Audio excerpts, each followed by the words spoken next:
ዳኒ እንግዲህ ለቲና ጥያቄ ያቀርብላታል።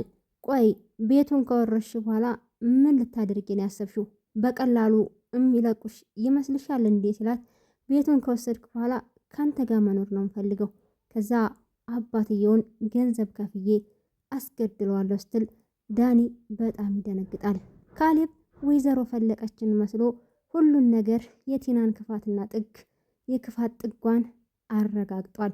በስተመጨረሻም እንግዲህ ወደ አባቱ ደውሎ ስሜቱን መቆጣጠር ስላቃተው ያንን ነገር የት ነው ያደረግከው ብሎ ይጠይቀዋል። ሰላም ቤተሰቦቼ እንዴት ናችሁ? ሰላም ናችሁ? እግዚአብሔር ይመስገን ሰላም ነኝ። ሁላችሁም በያላችሁበት ሰላማችሁ ይብዛልኝ እያልኩ ዛሬም እንደተለመደው የግፈኛዋ ሚስትና የሰራተኛዋ ፍጥጫ ትሁት ድራማ ይዤላችሁ መጥቻለሁ።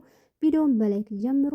ቅድም መግቢያ ላይ እንደነገርኳችሁ እንግዲህ ቲና ገንዘብና ገንዘብ ንብረት ብቻ ነው የምትፈልገው። ካሌብን ፈጽሞ አትፈልገውም። ዳኒም እንግዲህ ገንዘብ ስለሚፈልግ ለገንዘብ ሲል ቲና የምትለውን ነገር ያደርጋል። በተደጋጋሚም ትሁት ጋር እየሄደ እንግዲህ በቃ ብዙ ነገር ይጠይቃታል። ትሁትም የሰው ገንዘብ እንደማይጠቅመው ትነግረዋለች። ዳኒ መግደል እንዲሁም ደግሞ ክፉ ነገር እንዲደረግባቸው አይፈልግም። ነገር ግን ገንዘብ ይወዳል። ገንዘብን ወደድን ማለት የክፋት ስር ነው፣ ገንዘብን ሁሉ መውደድ። ስለዚህ ዳኒ ሁለት ልብ ሆኗል። አንድም በሷ ሀሳብ መስማማት፣ አንድም ሁሉን ነገር ጥሎ ስራ መስራት። ባለፈው ቪዲዮ ላይ እንግዲህ ያው 4 ሚሊዮን ብር ጠይቋል።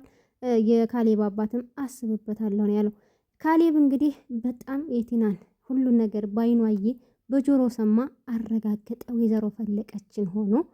ከዛ በስተመጨረሻ እንግዲህ ደውሎ አባትየው ሽጉጡን ወይም መሳሪያውን ያለበት አልነገር ሲለው ቢላውን መጅረጥ አድርጎ ሲሄድ ትሁት ኧረ ካሌብ ተረጋጋ፣ ኧረ ምንድን ነው የተፈጠረው ብላ በጣም ደንግጣ እየተንቀጠቀጠች እዛው ኩሽና ቆማ ካሌብ ቲናና ዳኒ ወዳሉበት ክፍል ቢላውን ይዞ ይሄዳል። ይገላቸዋል ወይስ አይገላቸውም? ዳኒ የትሁትን ምክር ቢቀበል ይጠቅመዋል እንጂ